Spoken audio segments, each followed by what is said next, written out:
हरे Krishna. Shrimad Bhagavatam canto 3 chapter 10 सृष्टि के विभाग।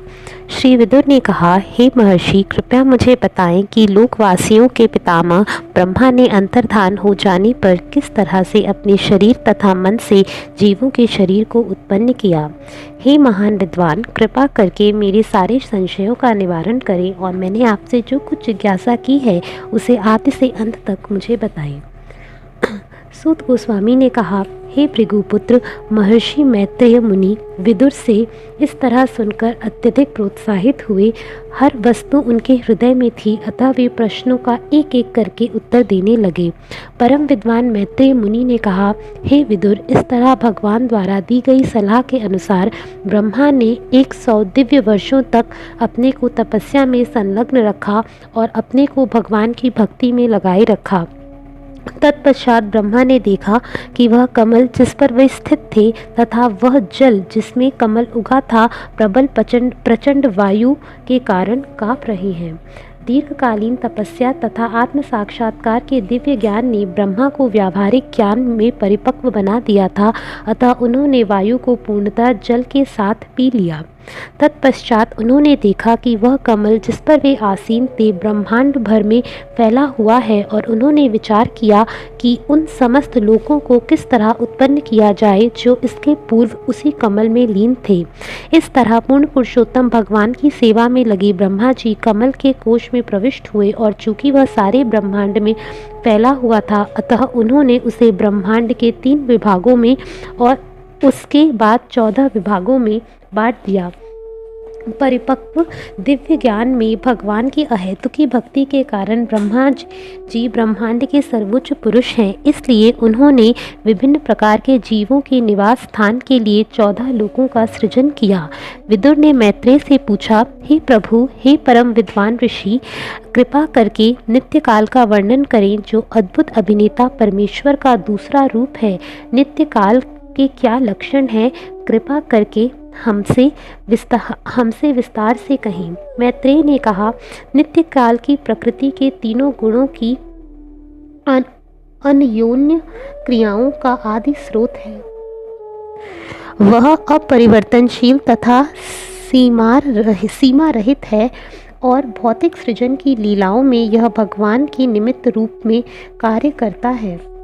यह विराट जगत भौतिक शक्ति के रूप में अप्रकट तथा भगवान के निर्विशेष स्वरूप काल द्वारा भगवान में विलग किया हुआ है। यह विष्णु की उसी भौतिक शक्ति के प्रभाव के अधीन भगवान की वस्तुगत अभिव्यक्ति के रूप में स्थित है। यह विराट जगत जैसा अब है वैसा ही रहता है। यह भूतकाल में भी ऐसा ही था और भविष्य में भी इसी तरह रहेगा। उस एक सृष्टि के अतिरिक्त जो गुणों की अन्योन्य क्रियाओं के फलस्वरूप स्वाभाविक रूप से घटित होती है, 9 प्रकार की अन्य सृष्टियां भी हैं। नित्यकाल भौतिक तत्वों तथा मनुष्य के कार्य के गुण के कारण प्रलय 3 प्रकार का है। 9 सृष्टियों में से पहली सृष्टि महत तत्व सृष्टि अर्थात भौतिक घटकों की समग्रता है, जिसमें परमेश्वर की उपस्थिति के कारण गुणों में परस्पर क्रिया होती है। द्वितीय सृष्टि में मिथ्या अहंकार उत्पन्न होता है, जिसमें से भौतिक घटक, भौतिक ज्ञान तथा भौतिक कार्यकलाप प्रकट होते हैं। इंद्रिय विषयों का सृजन तृतीय सृष्टि में होता है और इनमें तत्व उत्पन्न होते हैं। चौथी सृष्टि में ज्ञान तथा कार्य क्षमता क्रिया शक्ति का सृजन। 5वीं सृष्टि सतोगुण की अन्योन्य क्रिया द्वारा बने अधिकाष्ठा देवों की है, जिसका सार समाहार मन है। 6ठी सृष्टि जीव के अज्ञानतापूर्ण अंधकार की है, जिससे स्वामी मूर्ख की तरह कार्य करता है। उपर्युक्त समस्त सृष्टियाँ भगवान की बहिरंगा शक्ति की प्राकृतिक सृष्टियाँ हैं। अब मुझसे उन ब्रह्मा जी द्वारा की गई सृष्टियों के विषय में सुनो जो रजोगुण के अवतार है और सृष्टि के मामले में जिनका मस्तिष्क भगवान जैसा ही है। 7वीं सृष्टि अचर प्राणियों की है जो 6 प्रकार के हैं। फूल रहित फल वाले वृक्ष, फल पकने का जीवित रहने वाले पेड़ पौधे, लताएं, नलीदार पौधे, बिना आधार वाली लताएं तथा फल फूल वाले वृक्ष। सारे अचर पेड़ पौधे ऊपर की ओर बढ़ते हैं। वे अचेत प्राय होते हैं, किंतु भीतर ही भीतर उनमें पीड़ा की अनुभूति होती है। वे नाना प्रकार में प्रकट होते हैं। आठवीं सृष्टि निम्नतर जीव योनियों की है और उनकी 28 विभिन्न जातियां हैं।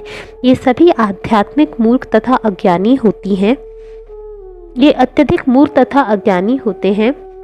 वे गंध से अपनी इच्छित वस्तुएं जान पाती हैं, किंतु हृदय में कुछ भी स्मरण रखने में अशक्य होती हैं। हे शुद्धतम विदुर, निम्नतर पशुओं में गाय, बकरी, भैंस, काला बारहसिंगा, सूकर, नीलगाय, हिरन, मेंढा तथा ऊंट ये सब 2 खुरों वाले हैं। घोड़ा, खच्चर, गधा, गौर, शरभ, भैंसा तथा चावरी गाय, इन सबों में केवल 1 खुर होता है। अब मुझसे उन पशुओं के बारे में सुनो जिनके 5 नाखून होते हैं।